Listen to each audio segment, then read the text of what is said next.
હવે વાત કરીએ આપણે દિન વિશેષની. ધન્યો ગ્રહસ્થાશ્રમ, અને એમાં પાછા ઘણા બધા સંકલ્પ વિકલ્પ જે આપણે કહીએ ને કે જીવનમાં ચાલતા હોય છે. પણ એક શ્લોક એ બહુ સુંદર છે કે કયા કયા પ્રકારે તમારા ઘરની અંદર સુંદર વાતાવરણ હોય ત્યારે એ ગ્રહસ્થાશ્રમને ધન્ય માનવામાં આવે છે. તો એ વસ્તુ કદાચ અત્યારે આ યુગની અંદર ક્યાંક ક્યાંક આપણને જોવા મળે, બાકી તો મોટા ભાગે જોવા મળતી નથી. એટલે એની વાત નથી કરવી. આજે વાત કરવી છે કે વિવાહની અંદર જ્યારે આપણે વિશેષ વહન જેને કહી શકીએ, એનો વિવાહ લગ્ન કહીએ. લગ્નમાં પાણી ગ્રહણ મુહૂર્ત આપવામાં આવે છે. લગ્નની અંદર ભગવાન ગણપતિને બેસાડવાનું મુહૂર્ત આપવામાં આવે છે. લગ્નમાં મંડપ સ્થાપનનું મુહૂર્ત આપવામાં આવે છે. માણેક સ્તંભ રોપવાનું મુહૂર્ત આપવામાં આવે છે. આ મુહૂર્તથી શરૂઆત થાય છે. એ પહેલાં કંકોત્રા લખવાના હોય છે, ગણપતિ બિહાડવાના હોય છે. આ બધા જ વસ્તુઓમાં આમ કે ગણેશ દુંદાળા મોટી પાંદાળા, પહેરો અખેવનની માળા મારા ગણેશ દુંદાળા, ભગવાન ગણપતિની સ્થાપના કરી અને વિવાહની શરૂઆત થાય છે. અને ભગવાન ગણપતિને છેલ્લે વર ઘડિયા પગે લાગી આવે અને પછી ગણપતિ દાદાનું વિસર્જન થાય ત્યારે વિવાહની પૂર્ણાહુતિ થાય. તો આ એક યોગ છે જેને આપણે વિશેષ વહન કહી શકીએ છીએ, વિવાહ કહી શકીએ છીએ. અને 16 સંસ્કારની અંદર આ વિવાહને સંસ્કાર આપ્યા છે. મતલબ એને પાણી ગ્રહણ સંસ્કાર કીધો છે. તો પાણી ગ્રહણ એટલે હથેવાળો કરવો, આપણે ગુજરાતીમાં કહીએ ને હથેવાળો કરવો.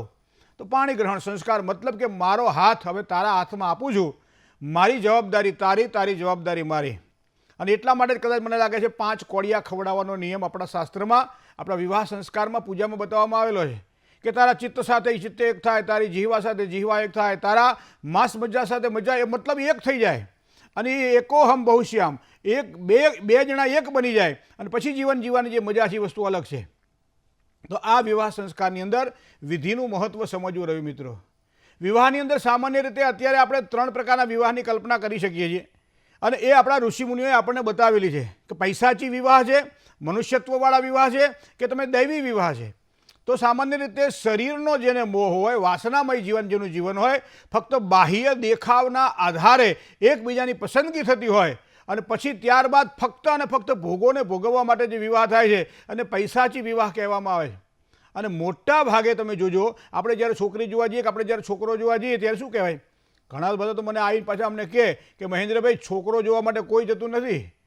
છોકરો શું કરે છે, છોકરો કમાય છે કે નહીં, છોકરાને ફેક્ટરી નોકરી કે દુકાન છે કે નહીં, છોકરાને પરિવાર છે કે નહીં, છોકરાને ખેતર જમીન કોળા છે કે નહીં, ગામમાં ઘરને ખેમમાં ખેતર છે કે નહીં, આ બધું જોવાય, છોકરો નથી જોવાતો. પહેલાંના જમાનામાં એમ કહેતું કે ભાઈ છોકરો જોઈને કન્યા આપી, ઘર જોઈને કન્યા નહીં આપી, વર જોઈને કન્યા આપી, આવો સામાન્ય નિયમ. પણ હવે આ બધા જમાના પ્રમાણે તો પરિવર્તનની સંસારનો નિયમ છે, તો આ બધું ચાલ્યા કરે.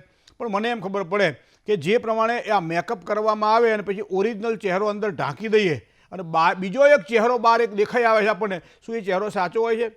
નથી હોતો ને. આપણને સાદી વસ્તુની ખબર છે. પણ વિવાહની અંદર કન્યા અને વરની જ્યારે પસંદગી કરવાની હોય ત્યારે શ્રીધરા સ્વરૂપી વરાય નમઃ અને લક્ષ્મી સ્વરૂપી કન્યાય નમઃ, આ સંસ્કાર આપણે ભૂલી જઈએ. ભગવાન શ્રી હરિનું એક સ્વરૂપ છે, નામ છે એનું શ્રીધર. અને એટલા માટે જ્યારે વિવાહ કરવા માટે યુવાન બેસતો હોય ત્યારે વરરાજા કહેવાય છે. વર એટલે શ્રેષ્ઠ. તો શ્રેષ્ઠ વ્યક્તિ જ્યારે તમે એને તમે નિમ્યો છે અને એવા સમયે વરરાજાને તમે જોજો, વિચાર તમે કરો કે કન્યાના માતા પિતાના પગ ધોવે છે. તો એ સામાન્ય વ્યક્તિના કે મનુષ્યના પગ નથી ધોતા, એ ભગવાન શ્રીધર સ્વરૂપ પોતે બેઠેલા છે. અને વરોમાં જે શ્રેષ્ઠ છે, જેને કંઈક શ્રેષ્ઠ છે મનુષ્યમાં, એવાને નિયુક્તિ કરી. અને આ સંસ્કાર આપણને દેખાય આજકાલ કે એક એક મંત્રની અંદર તમે જોજો, મંત્ર સામાન્ય રીતે ગોર બાપાને બોલવા માટે નથી. મંત્ર મારા અને તમારા જીવનની અંદર જે કહે કે કોઈ પણ કાનૂની જ્યારે લડાઈ લડતા હોઈએ અને એ પ્રમાણે જે કાનૂનીની અંદર જે પ્રમાણે નિયમો આવતા હોય, નિયમોની કલમો લાગતી હોય અને કલમોના આધારે કેસ બનતો હોય, એ જ રીતે મનુષ્યના જીવનની અંદર વિવાહ સંસ્કારની અંદર આ બધી કલમો છે. અને એ તો આપણે સાંભળતા જ નથી. શિખર ક્યાં આપણું ધ્યાન હોય ખબર નહીં. ફોટોગ્રાફર કે આમ જુઓ તો આમ જોઈએ, પેલો કે આમ કરો તો આમ કરી, પણ આપણને હકીકતમાં સંસ્કારની ખબર નથી. અને એટલા માટે વિવાહ સંસ્કારમાં વિધિના મહત્ત્વને સમજવું રહ્યું. જો તમારે વ્યવસ્થિત રીતે લગ્ન જીવન જીવવું છે તો મનુષ્યત્વની વાત એ છે કે હું અને મારો પરિવાર સચવા એકબીજાની સાથે હૂંફથી રહી શકીએ. પૂરા આમ સામાન્ય રીતે કેવું છે, એક નિયમિતતા આવી જાય, એક નીતિમત્તા આવી જાય અને એના કારણે એક બંધન સ્વીકારી લઈએ. આપણે લગ્ન બંધન કહ્યું છે, વિવાહ બંધન કહ્યું. અને એટલા માટે કદાચ છેડાછેડી બાંધવામાં આવે છે કે હવે તારે એટલા ડગલા જ ચાલવાનું છે કે પાછળ કોઈ વ્યક્તિ તારી સાથે ચાલી રહ્યું છે તો એની પણ ગતિને ધ્યાનમાં રાખીને તારે ચાલવાનું છે. એ ચાહે તારા સંસારની અંદર ચાલવાનું હોય ત્યારે તારે જે જગ્યાએ ચાલવાનું હોય ત્યાં સાથે રાખીને ચાલવાની વસ્તુ છે. અને એટલા માટે એમ કહેવાય ધર્મ, અર્થ, કામ અને મોક્ષ આ ચતુર્વિધ પુરુષાર્થ છે અને એના 4 ફેરા છે. અને 4 ફેરા ફરવાના હોય છે. અને એની સાથે સાથે પેલો ક્ષેત્રપાળ જે પગે અડાડવાનો હોય ને, મહારાજ કીધું નડે ફોટો પાડી, તો એવું નથી. ક્ષેત્રપાળનું એક મોટું યોગદાન, મોટું મહત્વ છે. કથા તો જ્યારે આવશે ત્યારે આપણે કહીશું. પણ આવી બધી વાતોને શું ધ્યાનમાં રાખી છે વિવાહની અંદર આપણે?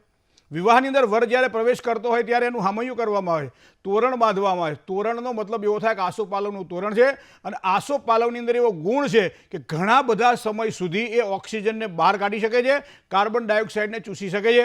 વિવાહની અંદર તો ઘણા બધા માણસો આવવાના, તો એવા સમયે સફોકેશન ના થાય અને એટલા માટે આપણે આસોપાલવના શણગારથી તોરણ બાંધતા હોય છે, આસોપાલવથી બધું સજાવતા હોઈએ છીએ. શું કામ? કે વિધિની અંદર આસોપાલવનું મહત્વ છે. આવી નાની નાની વૈજ્ઞાનિક અભિગમને ધ્યાનમાં રાખી અને જો વિધિ વિધાનને ધ્યાનમાં રાખીએ ને તો કર્મકાંડ આપણા માટે બોરિંગ ના બને. અત્યારે તમે જોજો મહારાજ મંત્ર બોલતા હોય ને એની રીતે બોલે જતા હોય, આપણે તો આપણા ધ્યાનમાં મસ્ત હોઈએ, બરાબર ને? તમે શેડા બાંધો ત્યારે એક ગળાની અંદર એક બંધન આપવામાં આવે. તમને જોયેલું છે ને? કન્યાના ગળાની અંદર નાખે, વરની અંદર નાખે અને એને આપણે વરમાળા કહીએ. તો આ મતલબ એવો થાય કે આ બંધન હવે મેં પોતે સ્વીકાર્યું છે. તો બંધન જો એક વખત પોતે ભરી મને પરિવારની વચ્ચે જો સ્વીકાર્યું હોય તો પછી એને વિવાહની અંદર એનું વહન કેમ ન કરવું? અને માટે જેમ કહેવાય છે કે 16 સંસ્કારની અંદર વિવાહ સંસ્કારનું બહુ વિશેષ મહત્વ છે. આમ તો 16 સંસ્કાર બરાબર છે, પણ 16 સંસ્કાર તમને કોઈ જન્મનામ જાય તે શુદ્ર સંસ્કારા દ્વિજે ઉચ્યતે. આમ સંસ્કાર વગર કહેવાય છે ને કે એ વ્યક્તિ નકામો છે. અને એટલા માટે દરેકના સંસ્કાર છે અને એવું 16 સંસ્કારમાં વિવાહ સંસ્કારનું મહત્વ બતાવવામાં આવેલું છે. હવે બીજી તમને વાત કરું, જે શરત અત્યારના જમાનાની અંદર ખૂબ જરૂરી છે. અત્યારે ધનુર્માસની અંદર લગ્ન નથી, તો ગઈકાલે જ વાત કરીને આપણે કે લગ્ન ધનુર્માસમાં ના થાય. ધન રાશિમાં જ્યારે સૂર્ય હોય ત્યારે ધનુર્માસ કહેવાય અને એ ધનુર્માસને આપણે કમૂરતા કહ્યા છે. કમૂરતામાં લગ્ન ન થાય. બીજી વસ્તુ તમને કહું, જન્મ કુંડળી જોયા પછી ચંદ્રબળ જોવાનું હોય છે અને ચંદ્રબળ જોયા પછી કન્યાનું અને યુવાનનું આ બંનેના ચંદ્રબળને જોવા પડતા હોય. કારણ કે મન હોય તો માળવે જવાય, એ ચોખ્ખી વાત છે. પ્રસન્ન મન હોય તો બધા જ કામ સારા લાગે. અપ્રસન્ન મન હોય ત્યારે કોઈ કાર્ય ગમે એટલું સામે સારું પડ્યું છે તો સારું લાગતું નથી. માંદા માણસને તમે આઈસ્ક્રીમ કે શ્રીખંડ આપો, લો ખાશે નહીં ખાય. શું કામ? કે માંદો છે એટલે. અને પછી 2 ચમચી કદાચ માનો કે તમે આપી દો તો શું ખબર છે? ભાવતો નથી. હવે આઈસ્ક્રીમનો તો એવો ગુણ નથી કે ન ભાવે, પણ એનું શરીર માદું છે. શું કામ? એ મનથી જ જોડાયેલું છે. તો આ પ્રમાણે મનથી મન જોડવાનું હોય ત્યારે જન્મકુંડળીમાં જે ચંદ્રનું બળ છે એ ચંદ્રનું બળ જોયા પછી ગોરબાપા આપણને મુહૂર્ત આપે છે. અને તમે જોજો આપણે શું કહીએ કે આને ચંદ્ર પહોંચતો નથી. આવું એક સાદું આપણે નામ આપીએ. ચંદ્ર પહોંચતો નથી મતલબ કે એને જે 4, 8 અને 12મા સ્થાનમાં જો વરઘડિયાને ચંદ્ર હોય તો એ ચંદ્ર બળ મળતું નથી અને એના કારણે કહેવાય છે કે લગ્નના મુહૂર્ત આ સમય દરમિયાન નથી. તમે 1 કલાક, એક દિવસ 1 કલાક, 4 કલાક, 5 કલાક, 10 કલાક ચોઘડિયા પ્રમાણે જુઓ તો મોડા કરો અથવા તો 2 મહિના પછી કરો, આવું આપણને ગોર બાપા કહેતા હોય. બીજી વાત તમને હું કરું કે સૂર્યનું બળ હંમેશા યુવાનની કુંડળીની અંદર સૂર્ય મજબૂત હોવો જોઈએ. જો સૂર્ય 4, 8 ને 12માં ન હોય, સામાન્ય 3 પ્રકારનું છે, નેષ્ઠ, અનિષ્ટ અને કનિ. તો એ નેષ્ઠ છે કે કેમ? નેષ્ઠ હોય તો એની પૂજા કરી શકાય, પણ હા અનિષ્ટ હોય, 4, 8 ને 12માં બેઠેલો હોય તો એ તમારા એ દિવસે જે સૂર્ય છે એ સૂર્ય જો 4, 8 ને 8 બેઠેલો હોય, ચંદ્રથી સૂર્ય 4, 8 અને 12માં બેઠો હોય ત્યારે મુહૂર્ત નીકળતા હોતા નથી. અને એ જ રીતે સ્ત્રીની કુંડળીમાં એટલે કે દીકરીની કુંડળીમાં, યુવતીની કુંડળીમાં તમે જુઓ તો ગુરુનું બળ જોવાતું હોય છે. ગુરુનું બળ જો હોય તો લગ્નના મુહૂર્તો નીકળે. હવે એક વસ્તુ તો લગ્નની થઈ. બીજી વાત તમને કરું, જ્યારે પાણી ગ્રહણ સંસ્કાર કરતા હોઈએ, આપણે હથેવાળો કરતા હોઈએ, જે પ્રમાણે વ્યક્તિનો જન્મ થાય અને જન્મની કુંડળી બને, તમે તો બહુ આ સમજવા જેવી વાત છે. જે વ્યક્તિનો જન્મ થાય અને જન્મ સમયની કુંડળી બને અને એની અંદર જે મુખ્ય જે ખાનું જે આવે એને જન્મ લગ્ન કહેવામાં આવે છે. પૃથ્વી સાથેનું તારું જોડાણ એને લગ્ન કહેવામાં આવે છે. અને એ દિશાની અંદર જે રાશિ બેઠેલી હોય એ પ્રમાણે એની લગ્ન બનતું હોય છે. એ જ પ્રમાણે આ લગ્નની અંદર પણ જ્યારે વિવાહ સંસ્કાર થાય, હથેવાળો થાય, પાણી ગ્રહણ સંસ્કાર થાય અને એવા સમયે કન્યાના પિતા કન્યાનો હાથ વરરાજાના હાથમાં જ્યારે આપે છે ત્યારે પણ એની એક કુંડળી બનતી આપણને જોવા મળે છે. અને કદાચ તમારે જોયું હોય તો જ્યારે ગોરબાપા લગ્ન લખતા હોય ને ત્યારે જોજો એની અંદર એક કુંડળી લખેલી હોય છે અને એની અંદર સૂર્યબળ, ચંદ્રબળ અને સાથે સાથે ગુરુનું બળ જોવાતું હોય છે. અને બધું જ કમ્પ્લેટ લખી અને પછી આપણે કંકોત્રા આપતા હોઈએ છીએ. અને પહેલી કંકોત્રી ગણપતિ બાપાને, કુળદેવીને, 5 કંકોત્રી શુકરની, આ રીતે આપણે આપતા હોઈએ છીએ. તો મૂળ મતલબ આ છે કે પાણી ગ્રહણ સંસ્કાર જ્યારે થાય ત્યારે ગોર બાપા આપણને મુહૂર્ત આપે છે કે 11 કલાક અને 54 મિનિટે હસ્તમેળાપનું મુહૂર્ત. હવે તમે મને હૃદય ઉપર હાથ રાખીને કહો કે કયા વ્યક્તિએ પોતાની દીકરીને, પોતાના દીકરાને આ પ્રમાણે સારા મુહૂર્તની અંદર જે ગોર બાપાએ મુહૂર્ત આપ્યું હોય કે 11:54 એટલે 11:54 અને એ સમય દરમિયાન હસ્તમેળાપ થાય, આવા કદા જોયા? 11:24 જો ફ્લાઇટની ટિકિટ હોય તો 11:24નો ટાઈમ હોય તો આપણે એ પહેલાં પહોંચી જઈએ કે ના પહોંચી જઈએ? બસનું હોય તો પહોંચી જઈએ કે ના પહોંચી જઈએ, બહાર જવાનું હોય કોઈ જગ્યાએ વાહન કોઈએ કર્યું હોય અને કીધું 11:30 સ્ટેશન પર પહોંચી જઈએ કે ના, આ બધામાં આપણી બુદ્ધિ કામ કરે છે. પણ દીકરીને જ્યારે સારી રીતે વળાવવાની હોય અથવા તો દીકરાને પોતાની કન્યા લાવવાની હોય, કંકુવાળી કન્યા જેને કહી શકાય, જેને ગ્રહ લક્ષ્મી કહી શકાય, ત્યારે આ મુહૂર્ત આપણે કોઈ દાડો ધ્યાનમાં રાખતા, આપણને કોઈ કહ્યું નથી એટલે નથી રાખતા મિત્રો. પણ મુહૂર્તમાં આ મહત્વ છે કે હસ્તમેળાપ જ્યારે થાય ત્યારે ઘણા શું કહે ચોઘડિયા જુઓ, કાર્ડ ચોઘડિયું હતું, એટલે આ ચોઘડિયા આમાં ના જોવાના હોય, ચોઘડિયા જોવાના પ્રકાર અલગ છે. દરેક જગ્યાએ ચોઘડિયાને ટાંગાને ભેગા ના લેવાના હોય. ચોઘડિયું ફક્ત અને ફક્ત યાત્રા પ્રવાસ સિવાય ક્યાંય જોવામાં આવતું નથી. આવું શાસ્ત્રમાં ચોખ્ખું લખી લો. યાત્રા પ્રવાસ કરવાનો હોય ત્યારે ચોઘડિયાને ધ્યાનમાં રાખવું કે હારા ચોઘડિયામાં હારા મુહૂર્તમાં કામકાજ કરવું. આ તો બધી જગ્યાએ દવાખાનામાં દાખલ થવાનું તો ચોઘડિયા કોઈ દાડો જોઈએ? એ ટકાયો નથી કે 108 બોલાય નથી, ભમા ભાગ્યા પછી કાર્ડ ચોઘડિયો કે રોગ ચોઘડિયો કોણ જોવા બેઠું છે? હારા કામમાં ચોઘડિયાની જરૂર ના હોય. દરેક વસ્તુઓમાં અલગ અલગ મહત્વ બતાવવામાં આવેલ છે અને એટલા માટે કહ્યું છે કે સ્થિર લગ્ન જ્યારે આવતું હોય, વૃષભ લગ્ન જ્યારે આવતું હોય, સિંહ લગ્ન જ્યારે આવતું હોય, વૃશ્ચિક લગ્ન જ્યારે આવતું હોય, કુંભ લગ્ન જ્યારે આવતું હોય અને એવા સમય દરમિયાન જો હથેવાળો કરવામાં આવે, હસ્તમેળાપ કરવામાં આવે તો લગ્ન જીવનની અંદર સ્થિરતાપૂર્વક વ્યક્તિ જીવી શકે છે, આનંદથી જીવી. શું કામ કે સારા ચોઘડિયામાં કામ કર્યું છે માટે. અને એટલે કહે સકન જોઈને સંચર જો રે, હામો મળ્યો રે જોશીડો, આ બધી આપણે ગીતો જોવા મળે છે પણ એનું અનુસરતા નથી મિત્રો. અનુસરવું એટલા માટે જોઈએ કે મુહૂર્તનું યોગોનું ખૂબ જ મહત્ત્વ બતાવવામાં આવેલું છે અને એવા સમયે જે લગ્નની સમયે જે પ્રમાણે કુંડળી તૈયાર થાય એ પ્રમાણે હસ્તમેળાપની કુંડળી તૈયાર થાય અને હસ્તમેળાપની કુંડળી પ્રમાણે જ્યાં જ્યાં જે સ્થાનની અંદર અશુભત્વને આપવાવાળા ગ્રહો પડ્યા હોય એવું અશુભત્વ એને ભોગવવું જ પડે. શુભત્વને આપવાવાળા જે યોગો પડ્યા હોય એ પ્રમાણે એનું શુભ થતું જ હોય છે. પણ એ તો સારો ગોર બાપ હોય ને સારા જો યજમાન હોય તો જ મેળ પડે. બાકી તો આ બધું હાલ્યા કરે છે, બધું આગેથી ચલી આવી, બરાબર. તો આવું ન થાય એના માટે યોગોનું મહત્ત્વ, મુહૂર્તોનું મહત્ત્વ શાસ્ત્રમાં બતાવવામાં આવેલું છે. આ પ્રાચીન પરંપરા જો ભૂલાઈ જાય તો લગ્ન આપણા માટે એક બંધન બની જાય અને એના કારણે જે કંઈ પ્રેમ હોવો જોઈએ, જે કંઈ સદભાવના હોવી જોઈએ, જે કંઈ એકબીજાની સાથે સાથે સુચારુપણું હોવું જોઈએ એ લગ્ન જીવનની અંદર આપણે ભૂલાતું જોવા મળે. પછી મા બાપનો માપ કાઢીએ કે મારી હાહુ આવી છે ને મારા સસરા આવા છે ને મારા જેઠ આવા છે ને મારા દિયર આવા છે ને દેરાણી આવી છે ને જેઠાણી આવી છે ને પછી આ ઘરમાં તો આવું નથી ને આ ઘરમાં તો તેવું નથી. છોકરાને પણ ઘણી બધી ફરિયાદો આ પ્રમાણે આપણને જોવા મળે કે વહેલી ઉઠતી નથી ને કામ કરતી નથી ને કંઈ એને રાંધતા આવડતું નથી ને કપડાં ધોઈ એટલે બધી વસ્તુ ત્યારે જ બને છે જ્યારે પરસ્પર પ્રીતિનો અભાવ હોય ત્યારે. તો આ વસ્તુને ધ્યાનમાં રાખવી રહી.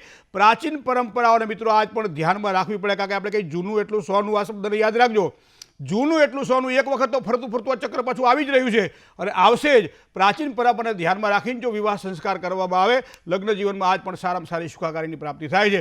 નોંધવું હોય તો નોંધી લેજો. જય ગણેશ. એક કોલર મિત્ર સાથે વાત કરીએ. હલો, જય ગણેશ. જય ગણેશ. હલો, જય ગણેશ. જય ગણેશ. કશ્યપ નામ, મારે અંજનાબેન નામ છે. હલો, અંજનાબેન કેમ છો? હા બસ મજામાં. જય ગણેશ. જય ગણેશ. બોલો બોલો. કહું તારીખ 4/12 છે. જન્મનો સમય બપોરે 12:30 બરાબર અને જન્મ સમય 12:30 ને સ્થળ પાલનપુર. બરાબર. 12 થી 1 બપોરે બપોરે 12:30 અને સ્થળ પાલનપુર. શું પ્રશ્ન હતો અંજનાબેન? એટલે મને કોઈ બી એમ રસ નથી મળતો ગમે તેટલું કરીએ ને તો. ઓહો, જસના પોટલા બાંધાય બધા ઘરના જે આપણો હસબન્ડ, છોકરા છોકરી બધા. હે પણ આમાં તમને એક ખબર છે અંજનાબેન? હા. એક જણાનો વાંક હોય તો વાંક કહેવાય, 2 જણાનો વાંક હોય તો સામેલાનો વાંક કહેવાય, 3 જણાનો વાંક હોય તો સામેલાનો વાંક કહેવાય, પણ બધાનો વાંક હોય તો આપણો વાંક કેવું લાગતું નહીં તમને? કારણ કે સ્વભાવની ઉગ્રતા એ સ્વાભાવિક એક ગુણ ક્યારેક ક્યારેક જ્યારે વિકસિત થતો હોય છે ત્યારે એની અંદર મન બેચેન થતું હોય છે અને મંગળ અને ચંદ્રની આ યુતિ બતાવે છે. ક્યારેક ક્યારેક વધારે પડતા લાગણીશીલ સ્વભાવના કારણે પણ આ વસ્તુ આપણને બનતી જોવા મળે છે. અમારે ત્યાં જોવડાવવાવાળા આવે ને મોટા ભાગે ત્યારે તકલીફો ક્યાં થાય તમને કહું? મારો ફોન નથી ઉપાડતા, હું મેસેજ કરું મને જવાબ નથી આપતો. આવી નાની નાની વાતોની અંદર શું કામ વધારે પડતી લાગણી છે. ક્યાં રહેતા હશે, શું ખાતા હશે, શું કરતા હશે, કોની સાથે બેઠા હશે, એ ઘરે ક્યારે આવશે, શું જમવાનું બને, આવી બધી વાત નાની નાની વાતો હોય ને. પણ વ્યવસ્થિત જો ટાઈમસર જવાબ ન મળે તો સમજી લો કે આખું આપ ફાટી પડ્યું. શું કામ કે વધારે પડતી લાગણી છે એટલા માટે. મંગળ સાથે બેઠેલો ચંદ્ર વધારે પડતી લાગણી આપે અને એના કારણે લોકો દ્વારા તકલીફ ઊભી થાય. તો હું તો તમને એક જ વસ્તુ કહીશ કે મંગળવારના દિવસે ભગવાન ગણપતિને યાદ કરો, સંકટનાશન ગણેશ સ્તોત્રનો પાઠ કરો, લાડવાનો પ્રસાદ ભગવાનને ધરાવો અને પ્રસાદ તમે લઈ લો. બપોર પછી ઓમ ગંગ ગણપતયે નમઃ મંત્રની 7 માળા સાયમ સંધ્યા સુધી ગમે ત્યારે કરી લો. આ કરવાથી સારી સફળતાની પ્રાપ્તિ થશે. અનુકૂળતા હોય તો એક લાલ દોરો નાળાછડી જેને કહી શકાય એ તમે ડાબા હાથના કાંઠે બાંધી દેજો. એના કારણે પણ મન પ્રસન્ન રહેશે. ગણપતિ દાદા કાયમ આપણી સાથે છે એવો એક ભાવ રહેશે અને એનાથી તમને ખૂબ જ સારી સુખાકારી મળશે બેન. જય ગણેશ. એક કોલર મિત્ર સાથે વાત કરીએ. હલો હેલો, જય ગણેશ. જય ગણેશ. હા. ગુરુજી, મારી જન્મ તારીખ છે 2/12/1983. હા. મારું નામ છે રેખાબા. હમ. બપોરે 12 વાગે જન્મ છે બરોબર. અને જાન્યુઆરીમાં મારે હમણાં મુખ્ય સેવિકાની પરીક્ષા છે, તો એમાં હું પાસ થઈ જઈશ બ્રહ્મણના આધારે. હવે ટૂંકા ગાળાની મુદતો આપો ક્યાં મેળ પડે બેન? ડિસેમ્બર તો પૂરો થવા આવ્યો હવે. જાન્યુઆરીમાં પરીક્ષા છે ને? જાન્યુઆરીમાં છે. હા, હા, અત્યારે તો તૈયારી તમારું ગ્રહબળ સારું એટલા માટે દેખાઈ રહ્યું છે કે કુંભ રાશિની અંદર શનિ મહારાજ છે એ કદાચ સારી પ્રેરણા આપે, કોઈ પણ નોકરીની અંદર સફળતા અપાવે. બીજી વસ્તુ છે કે અહીંયા ગુરુનું બળ પણ સારું છે, એ પણ કુંડળીમાં સારી સફળતા અપાવે. આ અમને ઓક્ટોબર પૂરો થયો એટલે નવેમ્બરમાં રાહુ મહારાજ પણ બદલાણા, મતલબ રાહુની પણ તમને એક સારી સફળતાના યથાર્થ દેખાઈ રહ્યા છે. કુંડળીમાં બધા જ ગ્રહો તમારા માટે સારા દેખાઈ રહ્યા છે. શુક્ર અને ચંદ્રનો લક્ષ્મી યોગ પણ બની રહ્યો છે. પણ સાથે સાથે ચંદ્ર અને શનિના વિષયોગની વાત કરવામાં આવે, સૂર્ય અને કેતુના ગ્રહણ યોગની વાત કરવામાં આવે તો એ પણ પાછા તકલીફવાળા છે. પણ સૂર્યથી બુધ આગળ હોવાના કારણે કદાચ નોકરીમાં સારા ચાન્સ, સારી સફળતાની પ્રાપ્તિ થાય. જેટલું બને એટલું કુળદેવીની પૂજા અને કુળદેવીના મંત્ર જાપ કરજો, એના દ્વારા સારો લાભ મળશે. જય ગણેશ. એટલે કોલર મિત્ર સાથે વાત કરીએ. હલો હાલો મહેન્દ્રભાઈ, જય ગણેશ. જય ગણેશ. મારો પ્રશ્ન છે 5/8/1986. અચ્છા, આ તમારો પ્રશ્ન છે? હા, અને પેલા મારે ઈ પૂછવું કે મહેન્દ્રભાઈ, આપણે ગણપતિના હું રહું ચોથનું વ્રત, તો ચંદ્ર દર્શન 2 વખત ચોથના કરવાના કે એક કરવાના? ને હનુમાનની પૂજા કરી શકીએ બાયુ? અંધારિયાની ચોથે પૂજા કરાય ગણપતિની. અંધારિયાની ચંદ્ર દર્શન કરાય, 2 વખત ન કરાય? ના. બરાબર. ને હનુમાનની પૂજા સ્ત્રીઓ કરી શકે? હે? હનુમાનને બધું ફૂલ ચડાવવું ને આકડાનો હાર ચડાવવો અને સ્ત્રીઓ કરી શકે હનુમાનની પૂજા? કેમ ના કરી શકે એ મને તમે સમજાવો. ના, એટલે બધાય ખેતા હોય ને એટલે તમે લોકો કયો છો મુકુંદભાઈ? બાપાની પાસે દીકરી બેહી શકે કે ના બેહી શકે? હા હા, બે એને લાજ કાઢવી પડે? હા હા, બસ. હા બાપાની પાસે દીકરી બેહી શકે કે એને લાજ કાઢવી પડે? હા, ન કાઢવી પડે. હવે શું કામ આ બધા વિતંડાવાદ ઉભા કરીએ છીએ આપણે? બાપ તો બાપ છે. હે, શંકર સુવર્ણ કેસરી નંદન, એ આ બધાનો બાપ છે, તો એની પાસે દીકરી પૂજા ના કરી શકે એની? હે, ઘણા એમ કે શિવલિંગ ઉપર જળ ચડાવ, આ બધી માન્યતાઓ બધી ઘણી બધી ઘર કરી ગઈ છે આપણા જીવનની અંદર. પણ જરૂરી છે, પણ હનુમાનજી મહારાજથી તો આશ્રય લઈ શકાય છે, પુષ્પ ચડાવી શકાય, પૂજા કરી શકાય. આમ કહેવાય છે કે ભાઈ એ બ્રહ્મચારી છે માટે આમને તમે તમારી જે શું કામ તમારા તારા તોલવા માટે પ્રયત્ન કરો છો? હે, જગતનો નાથ જેને કહી શકાય એનો આશ્રય છે. બરાબર, ભગવાન શ્રી રામનો આશ્રય છે હનુમાનજી મહારાજને. હે, રામ દુઆરે તુમ રખવારે હોતને આજ્ઞા બીનું. એક એક શબ્દ જુઓ હનુમાન ચાલીસાના. હે, તમને આમાં બાપા જેવી પ્રતીતિ થશે કે મારો બાપ છે હનુમાન, અને એના કારણે જ હું આ બધું કરી રહી છું. તો આવી નાની નાની વાતોમાં બેન બહુ ઓછું પડવું જોઈએ. જય ગણેશ. હજી એક કોલર મિત્ર સાથે વાત કરીએ. હેલો હેલો, જય ગણેશ. જય ગણેશ. હાજી. હા, મારો સન છે ધવલ, હા એના માટે પૂછવું છે. જી. એની જન્મ તારીખ છે 7/11/1994. 7/11/1994. સમય સવારે 5 વાગે. સવારે 5 વાગે. જન્મ સ્થળ અમદાવાદ. SUN સન એટલે સૂર્ય અને SON સન એટલે પુત્ર. આમાં કયો તમારો દીકરો સૂર્ય સમાન તેજસ્વી છે કે તમારો દીકરો છે? સન મારો દીકરો છે. અચ્છા, SO સન. બરોબર. શું પ્રશ્ન હતો દીકરાનો કહો? હવે એનું મેરેજ માટે પૂછવું હતું હા હા, કે ક્યારે છે, કઈ જગ્યાએ છે અને ક્યારે થશે? બરોબર. રાહુ, સૂર્ય, શુક્ર અને બુધ આ 4 ગ્રહો 5મા ગ્રહ ગુરુ સાથે યુતિમાં છે. ગુરુ સૂર્ય સાથે યુતિમાં હોવાના કારણે લગ્નયોગમાં સામાન્ય વિલંબની શક્યતાઓ કુંડલીમાં પ્રબળ દેખાઈ રહી છે. દાંપત્યનો કારક શુક્ર ગ્રહ છે તુલા રાશિમાં હોવા છતાંય અહીંયા અસ્તંગત બની રહ્યો હોવાથી લગ્ન જીવનમાં થોડી તકલીફો ઊભી કરાવડાવે. પણ હવે એમાંથી નિવારણ શું કરવું જોઈએ? તો એક તો રાહુ સૂર્ય સાથે યુતિમાં હોવાના કારણે શીઘ્ર વિવાહ યોગ અથવા તો વિવાહમાં કોઈ બંધન ન થાય એના માટે એક બૃહસ્પતિ શાંતિની પૂજા કરાવી જોઈએ. શુક્ર અને રાહુની યુતિ પાછી લગ્ન જીવન માટે સારી નહીં. ક્યાંક ને ક્યાંક પસંદગી એવી થઈ જાય કે આખી જિંદગી સહન કરવાનું આવે, તો એના માટેની પણ યોગ્ય ઉપચાર તમે કરાવડાવી લેજો. કારણ કે આ વર્ષ દરમિયાન કોઈ સારી શક્યતાઓ કુંડલીના આધારે દેખાઈ રહી છે. ચંદ્ર મહારાજ પાવરફુલ છે અને આ સમય દરમિયાન બૃહસ્પતિનું બળ પણ સારું મળી રહ્યું છે, તો લગ્નની શક્યતાઓ દેખાય છે. હવે કઈ દિશામાં થશે? તો જન્મથી ઉત્તર દિશામાં લગ્નની શક્યતાઓ છે. મીન રાશિથી, વૃષભ રાશિથી, સિંહ રાશિથી અને કુંભ રાશિથી 4 રાશિથી લેવાનું પણ સારું દેખાય છે. જય ગણેશ. એક કોલર મિત્ર સાથે વાત કરીએ. હલો હાલો મહેન્દ્રભાઈ, આજે ફોન લાગી ગયો. રોજ જય પ્રોગ્રામ ગણેશ. જોયો. મારા પતિનો પ્રશ્ન છે જ. હા 6/7/1980 બરાબર તો પોરબંદર ને બપોરે છે સમય 3:05 બરાબર. હા પ્રશ્નમાં એવું છે કે અમે અત્યારે અહીં ગામડામાં રહીએ બાજુમાં, તો 2024 માંથી એટલે કયું સ્થળાંતરના ગામડું યોગ છે બાજુમાં અમારે, ને અમારે ઉપલેટા અથવા પોરબંદર જાવું, તો અમારા માટે સારું છે, કયું વધારે સારું? ઉપલેટા અને પોરબંદર શેના માટે જવું છે? આમ થોડો ઘણો ધંધોય કરવો ને છોકરીઓ ભણવા માટે, હોસ્ટેલમાં નથી મૂકવાના એટલે ભણાવવા. પરિવર્તનના યોગ જો સ્થાન પરિવર્તનની વાત કરીએ બેના કુંડળીના આધારે, તો કુંભ રાશિમાં શનિ 5મા સ્થાનમાં સંતાનોના શ્રેય માટે, એટલે સંતાનોને ભણાવવા માટે, અભ્યાસ માટે, આગળ વધારવા માટે, એ લોકોએ અન્ય જગ્યાએ ન રહેવું પડે એના માટેની વ્યવસ્થાના ભાગરૂપે આપ આ કરી શકો છો. શરૂઆતનો ગાળો કદાચ મને લાગે છે 2024ના જાન્યુઆરીથી માંડી અને મે મહિના સુધીનો ગાળો થોડો ટેન્શનવાળો ગાળો છે. એટલે આ સમય દરમિયાન જો પરિવર્તન આપ ઈચ્છતા હો તો કરજો, પરિવર્તન કરવામાં કોઈ વાંધો નથી, પણ થોડી ધીરજ રાખીને કામકાજ કરવું પડે. 2-3 મહિના થાય ને પછી એમ થાય નથી ગમતું એટલે હાલો પાછા ગામડે હતા ત્યાં આવું ન થાય એના માટે ધ્યાન રાખવું પડશે. 5મા મહિના સુધીનો સમય થોડોક સાચવીને કામકાજ કરવાનો છે, અથવા તો 5મા મહિના પછી તમે જવા માટેની તૈયારી કરો. આ રીતે તો આ સ્થાન પરિવર્તનના યોગ દેખાઈ રહ્યા છે. તમે ઉપલેટા પણ જઈ શકશો, પોરબંદર પણ, જ્યાં અનુકૂળ હોય ત્યાં તમને જઈ શકાય, પણ સ્થળાંતરના યોગ કુંડળીના આધારે દેખાઈ રહ્યા છે. ખાલી એટલું તમે કહો તુલાદીપ શુક્ર જે કહેવાય, જે દેહભાવ કહેવાય સ્વામી શુક્ર છે, શુક્ર ખાડે બેઠેલો છે, આવકના પ્રમાણમાં ખર્ચ વધી ન જાય એ થોડું ધ્યાન રાખવું પડશે. અને એના માટે કુળદેવીને કાયમ સાથે રાખજો, કુળદેવીનું સ્મરણ કાયમ સાથે રાખજો, માતાજીની થાય એટલી પૂજા કરજો, વધારે સારી સફળતા અપાવશે. જય ગણેશ. બીજા એક કોલર મિત્ર સાથે વાત કરીએ. હલો હેલો મહેન્દ્રભાઈ, જય ગણેશ. જય ગણેશ. હસમુખભાઈ. હા, કેમ છો? મજામાં? અરે મોજે દરિયા. હા, હવે તમે મુહૂર્ત આપ્યું તે પ્રમાણે ગાડી આવી ગઈ છે અમારે. મને આટો ના અમારા આવતા હતી તો શું ગાડી આવી કહેવાય? હા. હે કઈ ગાડી છે? હે કઈ ગાડી લાયા? ઓરા. એ કઈ આવે ભાઈ? હા જી હોય. હાલો શું કહેતો હતા આગળ કહો. હવે હા, મારે છોકરાનો પ્રશ્ન છે. 18-10-82. 18-10-1982. સમય સાંજે 6:05 વડોદરા. હવે એને તુલા રાશિમાં 4 ગ્રહો છે, કાળસર્પ છે, એ બધાની વિધિ મેં કરાવી.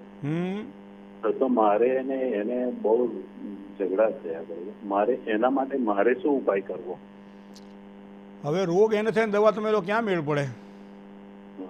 એની કુંડલીમાં વૃશ્ચિક રાશિનો મંગળ પડ્યો 12મા સ્થાનમાં, સ્વભાવ થોડો તેજ છે, અને તમારે બધું સિસ્ટમેટિક જોઈએ, અને એના માટે આ તકલીફ ઊભી કર્યા કરે. બીજી વસ્તુ તમને કહું, તમે કીધું એ પ્રમાણે ગુરુ, ચંદ્ર, શનિ અને સૂર્ય આ તુલા રાશિની અંદર છે, તો તુલા રાશિમાં શનિ તો બળવાન થઈ ગયો. ગુરુ અહીંયા ચંદ્ર સાથે ગજ કેસરી યોગ કરે છે, પણ શનિ અને સૂર્યનો સંઘર્ષ યોગ પણ છે.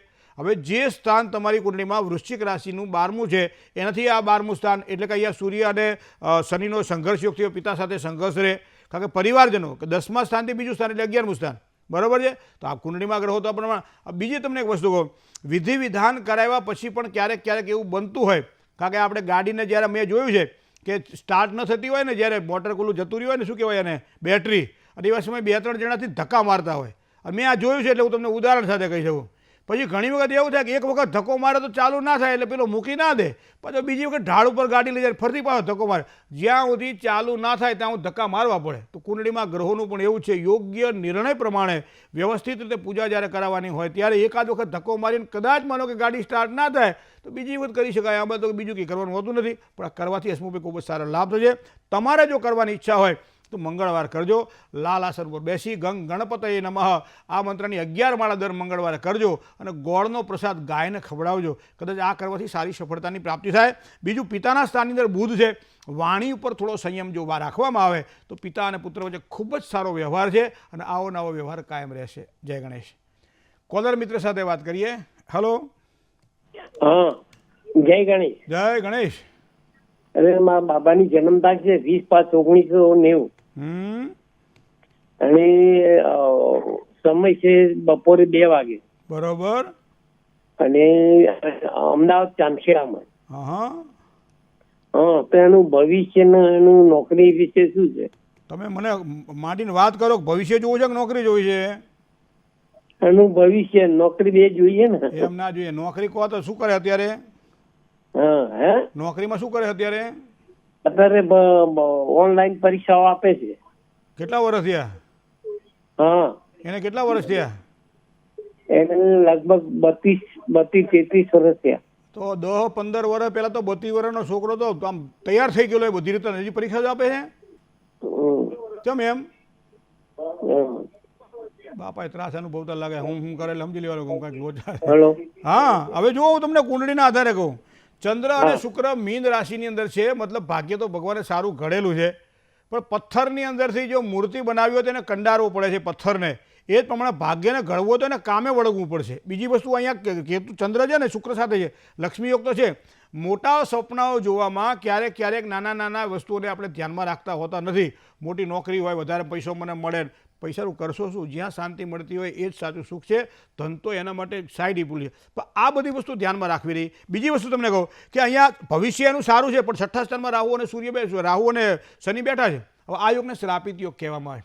ક્યારેક ક્યારેક કોઈ પણ જાતના બંધનમાં રાખ્યા કરે, વિચારોનું બંધન હોય, સ્વભાવનું બંધન હોય, એના કારણે આગળ વધવામાં ક્યાંક ને ક્યાંક તકલીફ દેખાતી હોય, ત્યારે આ શ્રાપિત યોગના દોષનું જો વિધિપૂર્વક નિવારણ થાય તો એવા પ્રયત્ન કરજો. બીજું થોડુંક ઉદાર વધારે છે, થોડુંક ધ્યાન રાખીને ખર્ચની બાબતમાં સંભાળીને કામકાજ કરે. વૃષભ રાશિનો જે સૂર્ય છે નોકરીમાં તો સારી સફળતા અપાવશે, કદાચ થોડી મહેનત પડે, પણ 10મા સ્થાનનો માલિક 8મા હોવાના કારણે પિતાને અત્યારે ખર્ચ વધારે તેવી શક્યતાઓ દેખાય છે. પણ એને કહેજો કે વધારે સારી સફળતા જોઈતી હોય તો શુક્રવારે કુળદેવીની પૂજા કરે, શુક્રનું વ્રત કરે, ચોક્કસ એને સારી સફળતા મળશે. જય ગણેશ. એક કોલર મિત્ર સાથે વાત કરીએ.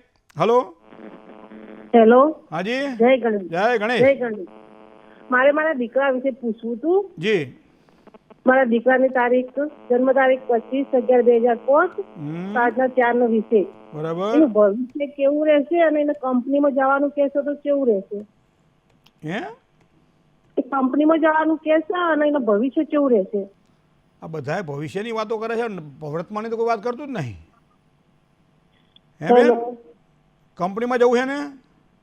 હા સાહેબ, કંપનીમાં જવાનું કે છે, વિધિલો ખૂબ છે, કેવું માનતો એટલે એનું ભવિષ્ય કેવું રહેશે? મકર રાશિ અને કુંભ રાશિ ભાગ્યસ્થાન અને કર્મ સ્થાનનો સ્વામી શનિ અધિશત્રુ બની અને ધીમી ગતિએ સફળતા અપાવે. એક વસ્તુ તો આ ધ્યાનમાં રાખો. સૂર્ય સાથે બુધ અસ્તંગત બન્યો છે 7મા સ્થાનની અંદર.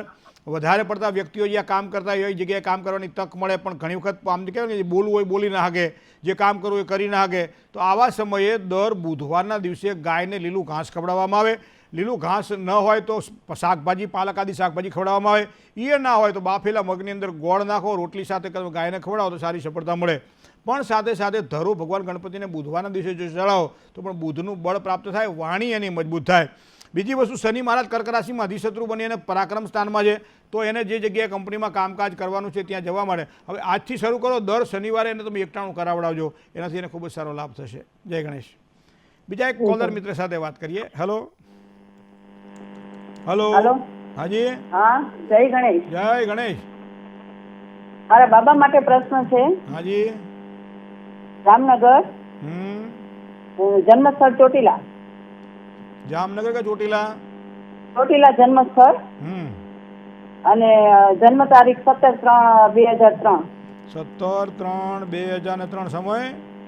સમય સવારે 7:15. 7 કલાક ને 15 મિનિટ. જન્મસ્થળ ચોટીલા. હા, ચોટીલા. તમે બોલો છો જામનગરથી? હા, હું બોલું છું જામનગરથી. પહેલા હા, શું હતું કહો.